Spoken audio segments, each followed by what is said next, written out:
Hello everyone and welcome to I Open Flesh and Blood, the channel where I open flesh and blood. Today we have another episode of How Much Does It Cost to Open a Full Set of Welcome to Rathe Unlimited. This is, I don't know what episode this is, but this is the fourth case that we're opening. These are the first two boxes, which we'll do in this episode. And we'll do the third and fourth box in the next one. If this is your first time joining us on this series, please check out some of the other episodes just so you can understand the journey. But the goal is to open a full set of Welcome to Rathe Unlimited. Right now, we are almost done with the Majestic. So we actually only need three more. We need one of those, Lord of Winds, one Spinal Crush, one Blood Rush Bellow.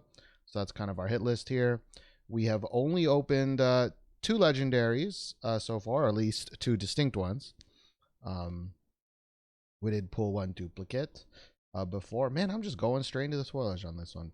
So we're looking for three Majestics, three legendaries, one Fable. I needed to change it up after the last episode, so we got the new playmat. We got Shiana, Rainbow Foil Shiana, looking over us this episode. And yeah, let's get right into it. This is it's the same day as when I opened the last two cases because I just can't stop. I did kind of think to myself, okay, last case, it didn't go very well. All right, it didn't go very well. I think I need to buy some more cases. And I thought to myself and said, you know what, I should at least open one more to see if it's a bad luck. Because I don't know if I should order one more case, two more cases, three more cases, 10 more cases, you know. So depending on how this case goes, I'm going to order some more. But anyways, we got a lot of making up to do. All right, our luck's on the rebound. And let's just get started. Again, thank you for joining with me in this journey. I just finished editing episodes 2 and 3, so they are being exported right now. And yeah, it's so funny that this always happens to me where I want to space things out. And I just want to open boxes. So I end up not spacing it out and it becomes a problem. So either way, we got our first super rare here, but we are complete on the super rares, so we don't need to worry about that too much. Again, if this is one of your first episodes, I am selling off all the duplicate Majestics and above. I am not selling off the super rares to kind of make up some of the budget just because most of them are not worth that much. But the cost is creeping up there, you know, especially with the case like last time's. The cost is creeping up there. But again, you know, what's the most effective way to get a full set? It's probably to open one case and then finish the rest in singles. That's probably my guess. And then every other case you open after that, diminishing returns. But, you know, I got a little bit luckier, you know, got a legendary last time. Would have at least helped offset some cost. Could have been one of the ones I didn't have yet, you know. So we definitely know this isn't efficient. But it's really just about the journey, y'all. And one of the problems with opening so many cases in one day is that I don't have any new stuff to talk about. So this episode, I want to ask the audience, you know, those of you that may or may not still be watching, what your favorite set is. Because a lot of people, at least on Discord, didn't really like Monarch. And I think one of the common sentiments is that Monarch is really fun to draft and to play, but because of a lot of extenuating factors, it wasn't very fun. It wasn't the set that people wanted. And for me, I absolutely, you know, if you've seen any of the Monarch openings on this channel, is opening Monarchs is bad. Part of that has to do with the randomization, and part of that has to do with the value, because there just is not that much value in Monarch anymore. A lot of that has to do with the first edition and the Unlimited coming so close together. Has to do with the amount of scalpers and the amount of flippers that enter the market. Has to do with the economy and kind of the free money train that was happening during COVID coming to an end. So there's a lot of factors, but opening Mon doesn't feel good. But I really like the set. I think the set, I mean, chain is kind of a problem, you know, competitively. But I really like the introduction of the talents. I really like kind of the broadening the world. And we have our first Majestic, Ancestral Empowerment. All right. That is not one of our 3 that we need, so we can sell this one. Probably not for, again, too much, but any little bit helps. We got our first Majestic. Yeah, I have opened Crew before, and I don't like the feeling of opening Crew either, but I think it's a really interesting set. But, ooh, okay, Pounding Gale Ring of Flow. You know, I'm not a super competitive player, so I am pretty ignorant to that side of things, but, you know, there's a lot of Crew cards that aren't really used too much, you know. It was supposed to be, like, really cool with another one. Like lots of different weapons, a lot of cool blitz heroes. And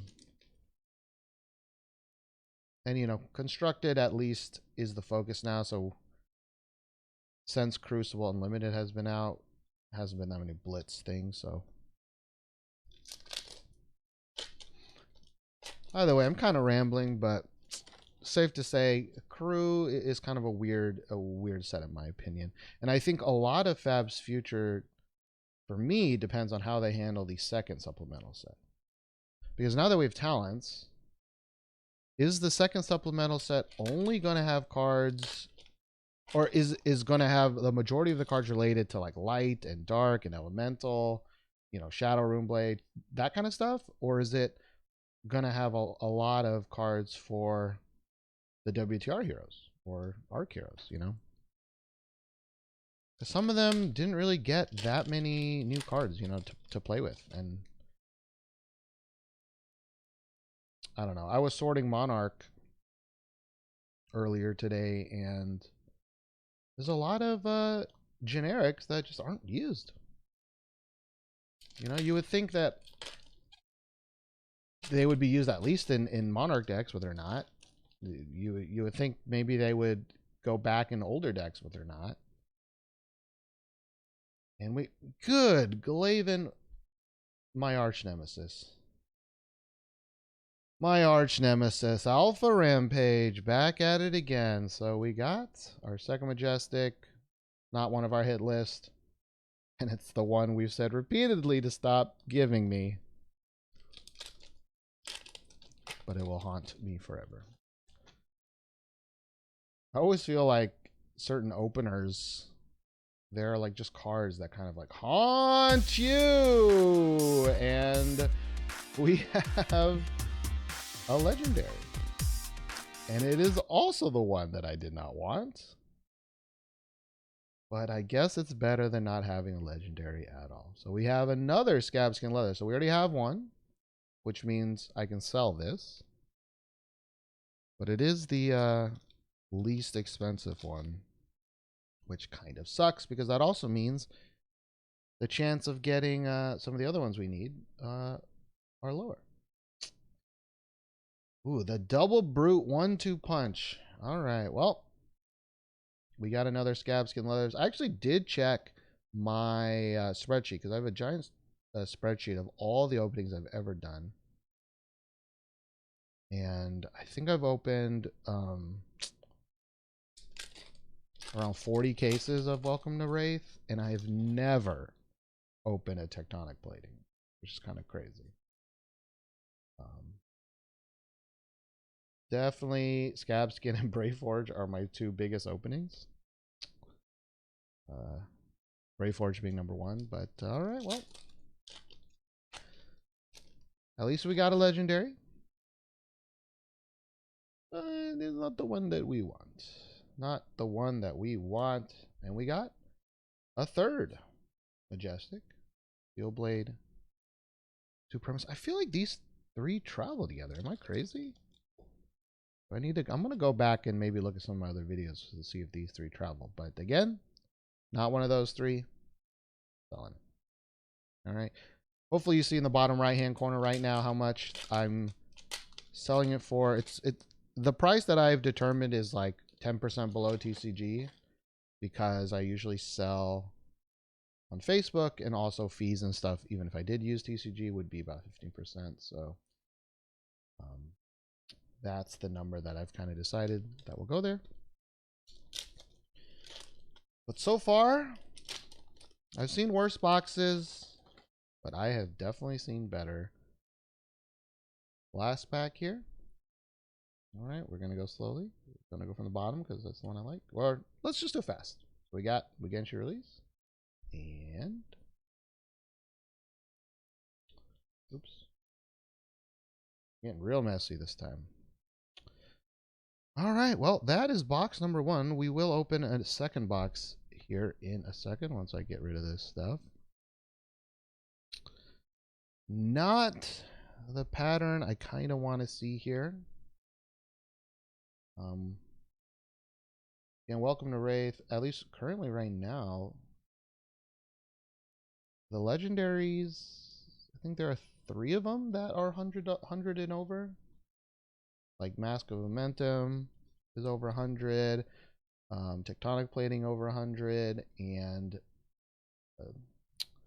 the Tunic's over 100, and we keep getting the 2 that are not. So again, either way, 3 Majestic box. Not too bad. Let's move on to the second one. We got the legendary. Let's see if we can keep going here. So far we have not gotten any card in our hit list. Open this. Oh yeah, baby. And let's see if this second box is good. We got Shiana watching over us.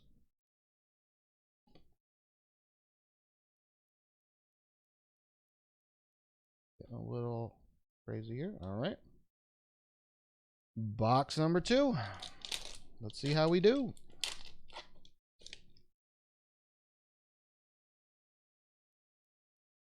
Whew. What was I talking about? Oh, okay. Well, first card.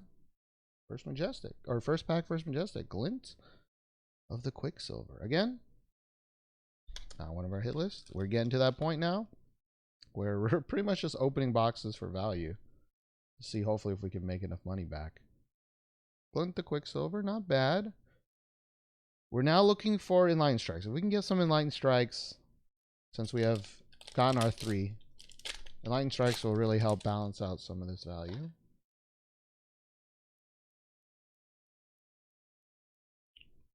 But you never know. Never know what's going to happen. I might just get another Scab Skins, you know?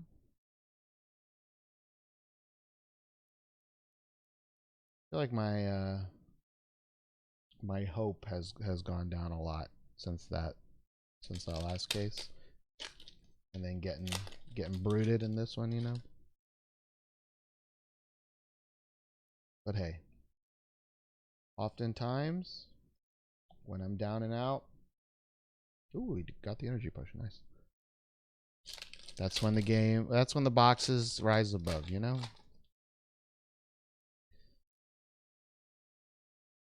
Whew. All right, well, I hesitate to go back to the conversation that I started earlier because I don't really remember it. I think it was, what's your favorite set? I've heard that Arcane Rising is like the worst set to like draft as an experience. Nice foil there. Again, I don't really have too much involved in that, but you know, I've been a bigger fan of the Welcome to Wraith heroes, so in my opinion, I really like Welcome to Wraith as a product. I feel like it has a lot of cards that are still like staples, like so many staple cards. You know, like Razor Reflex and Sink Below and Scar for a Scar, and sure there's a whole bunch of other ones that I'm not thinking of. Bravo's still good. Katsu's still good. Dorinthia still okay. Not really at the high level, but I fought a couple of Dorinthias and they destroyed my butthole. Um, and so I think I've said this in a previous episode, but when people are like, "Oh, welcome to Wraith," it's good. They're not going to keep printing that for a while. I'm like, nah. It's not only is Welcome to Wraith still the best way to introduce someone to the game by far, but it has good opening feel. I've heard it has good draft feel. And yeah, you can do a supplemental set with a lot of reprints. I mean, that's going to be their plan one day. Anyways, they have said that. Never mind what they've said. We got the Enlightened Strike, baby. Let's go. We are, again, these cases, these Japanese cases have been way more consistent with their distribution. Not as perfect as I thought as our first one, but I think we've hit one Enlightened Strike in every single case so far, which is good to know because we're selling that baby. It's worth more than that scab skins. All right, that feels good. But the side, you know, the downside of having a really consistent distribution is you can't high roll too much. So I'm probably not going to get another Enlightened Strike.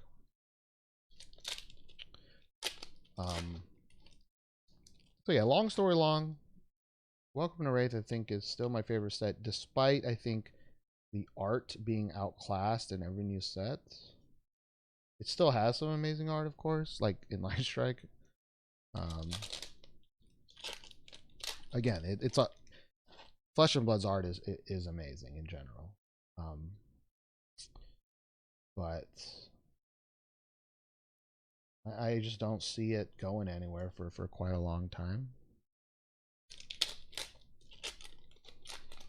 Some people are saying, "Oh, look, like they're printing so much of it, and that's why stores are fire selling it at super low prices." And it's true that they are fire selling it, but I don't think that's an indication that it's going to stop anytime soon. There is going to be a lot of sets in print soon, you know, like 5 whenever TOA Unlimited comes out, which we still don't really know a date, which is actually still kind of fucked up because first edition comes out in 3 weeks. And it would be nice for people who want to play the game to know whether or not they need to wait 3 months for Unlimited or not, so that they can try to buy some Tales first edition before prices may skyrocket later. I don't think it's gonna skyrocket. I should just say increase, but all right. This is you know, sometimes I ask, right, for the legendary early, and we got it early. Not the one I wanted, so I feel a little bit stressed that we want this to do a little better. Ooh, I never noticed a little moon is well there. But we're coming down to the end, and we have not gotten anywhere closer to the cards that we need. We got oops, all dupes.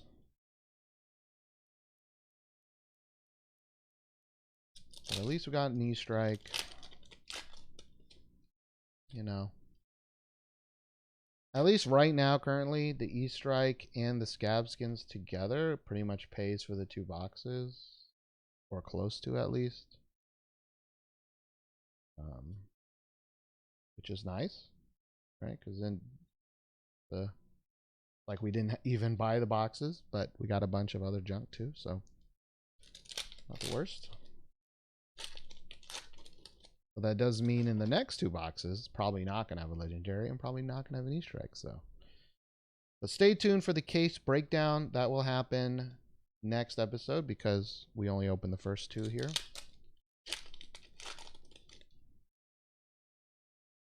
All right, last two packs. Are we going to get anything spicy? Showtime. All right. Last pack.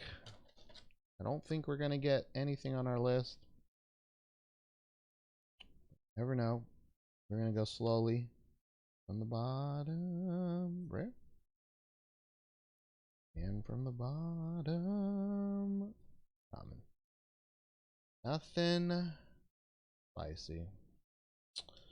Well, that was not the worst first two boxes, but definitely could have done a lot better here. Let me see what's going on. Rid of those super rares. So we got 1, 2, 3, 4, 5. So no rainbow foil M's this time. I guess maybe that takes that spot, but we got 5 Majestics. And a Scabskin Leathers. All right.